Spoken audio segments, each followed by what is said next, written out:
വിചാരിക്കുന്നുണ്ടോ? സ്വന്തം കുഞ്ഞുങ്ങളുടെ മുഖം, സ്വന്തം കുഞ്ഞുങ്ങളുടെ കൺമുമ്പിലുള്ള ഏതെങ്കിലും ഒരാൾക്ക് ഈ നാരകീയമായ നൃശംസതയെ എതിർക്കാതിരിക്കാനാകുമോ? അതിനോടൊപ്പം ഒരു മൗനം കൊണ്ടെങ്കിലും ചേർന്ന് നിൽക്കാൻ കഴിയുമോ? അത്ഭുതകരമാണ്. ഇപ്പോഴും ഇസ്രയേലിന്റെ ഈ വംശഹത്യ ശരിയാണ് എന്ന് വിശ്വസിക്കുന്ന ജനങ്ങളുണ്ടെങ്കിൽ എന്നെ പോലെയുള്ള ആളുകൾക്ക് അത് വലിയ അത്ഭുതവും ആശ്ചര്യവും ഉണ്ടാക്കുന്നുണ്ട്. ചരിത്രത്തിലേക്ക് ഞാൻ പോകാം. വർത്തമാനം കഴിഞ്ഞതിന് ശേഷം ഇത് 1948 മുതലുള്ള സഹനങ്ങളുടെ തുടർച്ചയിലാണ് ഒരു ഭൂഭാഗത്തെ ജനങ്ങൾ അവിടെ ജനിച്ചുപോയി എന്ന ഒരു കുറ്റത്തിന് സ്വന്തം നാട്ടിൽ ജീവിക്കാനുള്ള അവകാശത്തിന് വേണ്ടി വേട്ടയാടപ്പെടുകയാണ്.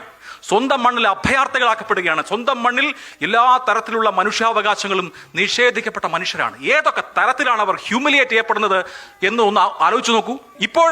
ഇപ്പോഴും ഇസ്രയേലിനെ ന്യായീകരിക്കാൻ വേണ്ടി ശബ്ദമുയർത്തുന്ന ആളുകളുടെ മനോനില ആശ്ചര്യജനകമാണ്. കാരണം IDF-ന്റെ സൈനികർ, ഇസ്രയേലി ഡിഫൻസ് ഫോഴ്സിന്റെ സൈനികർ, അവർ കൊന്നതോ അവർ മൂലം പലായനം ചെയ്തതോ ആയ പലസ്തീനിയൻ സ്ത്രീകളുടെ അടിവസ്ത്രം ധരിച്ച് ലൈംഗിക ആഭാസം കാണിക്കുന്നതിന്റെ ദൃശ്യങ്ങൾ അവർ തന്നെ ടിക്ടോക്കിൽ പോസ്റ്റ് ചെയ്തിട്ടുണ്ട്.